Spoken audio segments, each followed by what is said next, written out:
பாட ஆரம்பிக்கிறதுக்கு முன்னாடி நம்ம துவா ஓதிக்கலாம். ரப்பி ஷ்ரஹ்லி சத்ரி வயஸ்ஸிர்லி அம்ரி வஹ்லுல் உக்தத்தம் மின் லிசானி யஃப்கஹு கௌலி. ரப்பி ஜித்னி இல்மா ரப்பி ஜித்னி இல்மா ரப்பி ஜித்னி இல்மா. இப்போ நம்ம முன்னாடி பார்த்தோம் இல்லையா, ஈமான் முஃபஸ்ஸல், அதில் 7 விஷயம் சொல்லியிருந்தோம் இல்லையா ஈமான் கொள்றதில்.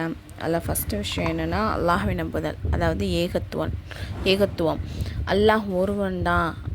அதாவது இறைவனாலே அல்லாஹ் ஒருவன் மட்டும்தான். அவனுடைய உள்ளமை மற்றும் தன்மைகள் தனித்திருக்கக்கூடியவன். உள்ளமைனா அதாவது இறைவன் ஒருவன் மட்டும்தான் அப்படின்னு சொல்கிறது. அப்போ தன்மைகள்னால் அவனுடைய பண்புகள், அதாவது அவன் கருணையாளன், மன்னிக்கக்கூடியவன். அந்த மாதிரி யாருமே இருக்க முடியாது, அவனுக்கு நிகராக யாருமே கிடையாது. அதான் தன்மைகள். சரிங்களா? அல்லாஹ்வின் உள்ளமை மற்றும் தன்மைகளைப் போல் வேறு யாருக்குமே கிடையாது. அவன் மிகவும் சக்தி வாய்ந்தவன், எல்லா வஸ்துக்கள் மீதும் ஆற்றல் உடையவன். இப்போ ஒரு விஷயம் நடக்கணும் அப்படின்னு சொன்னால், அது அல்லாஹ் நாடிட்டான் அப்படின்னு சொன்னால், அந்த உலக மக்கள் எல்லாரும் தடுத்து நிறுத்தினாலும் அது என்ன பண்ண முடியாது, தடுத்து நிறுத்தவே முடியாது.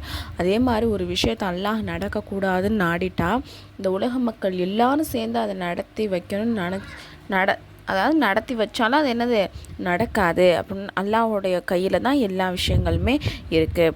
அல்லாஹ் சூரா யூனுஸில் என்ன சொல்கிறான், அல்லாஹ் உங்களுக்கு ஏதாவது சிரமத்தை கொடுத்து விட்டால் அதை அவனை தவிர வேறு யாராலையுமே என்ன பண்ண முடியாது, மாற்றி அமைக்கவே முடியாது. அப்படி அவன் உங்களுக்கு ஏதாவது லாபத்தை கொடுத்து விட்டால் அதை அவனை தவிர வேறு யாரும் மாற்றி அமைக்க முடியாது அப்படின்னு சொன்னாங்க. அப்போ நமக்கு ஒரு கஷ்டம் வந்துருச்சு அப்படின்னு சொன்னால் அதை சரி பண்ணுறதுக்கு யாரால் மட்டும்தான் முடியும், அல்லாஹ்னால் மட்டும்தான் அது முடியும்.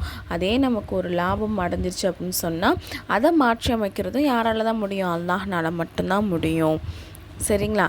இப்போ ஒரு காரியம் செய்கிறதுக்கு அல்லாஹ் தஆலா ஒரு காரியத்தை செய்ய நாடுறான் அப்படின்னு சொன்னால் அதுக்கு இன்னொருத்தவங்களுடைய உதவியோ வேறு ஏதாவது பொருளுடைய உதவியோ என்னது அவனுக்கு தேவை கிடையாது. நம்ம தான் என்னது அவனுடைய தேவையை நாடக்கூடியவங்களாக இருக்கோம். அதே மாதிரி அல்லாஹ் துஆக்களை அதாவது ஒவ்வொருத்தவங்களுடைய துவாவையும் கேட்கக்கூடியவனாகவும் பாவங்களை மன்னிக்கக்கூடியவனாகவும்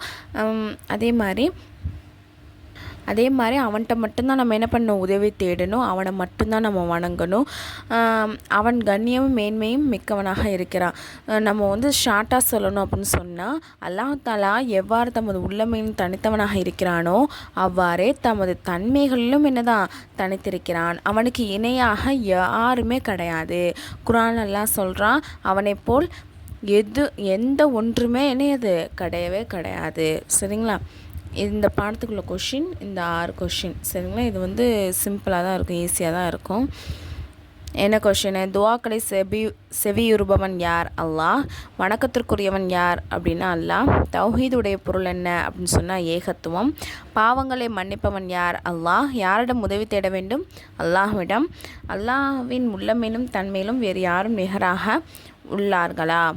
இல்லை. சரிங்களா? இதுதான் என்னது ஆன்சர். ஓகேவா? இதுக்குள்ளது இந்த லாஸ்ட்டு. அல்லாஹ் தஆலா எவ்வாறு தமது உள்ளமையின் தனித்தவனாக இருக்கிறானோ அவ்வாறு தமது தன்மைகளும் தனித்திருக்கிறான். அவனுக்கு இணையாக எவரும் இல்லை. குர்ஆனின் அல்லாஹ் அவனை போல் எது ஒன்றுமே இல்லை. இந்த ஆன்சர் வச்சுக்கலாம். அவனுக்கு நிகராக யாருமே கிடையாது, அந்த மாதிரி நம்ம வச்சுக்கலாம். ஓகேவா? இது ஃப்ரீ முஅல்லமா கோர்ஸ். இது நம்ம சர்டிஃபிகேட் கொடுத்துருவோம் இன்ஷா அல்லாஹ். இந்த கோர்ஸில் ஜாயின் பண்ணுறதுக்கு விருப்பம் உள்ளவங்க, அதாவது ஒன்லி லேடிஸ் மட்டும், நான் கீழே டிஸ்கிரிப்ஷனில் டெலகிராம் சேனலோடைய லிங்க் கொடுக்குறேன். இன்ஷா அல்லாஹ் விருப்பம் உள்ளவங்க மட்டும் அதில் ஜாயின் பண்ணிக்கோங்க. இன்னும் டீட்டெயில்ஸ் அந்த சேனலே நான் கொடுத்துருக்கேன். அஸ்ஸலாமு அலைக்கும் வரஹ்மத்துல்லாஹி வபரகாத்துஹு.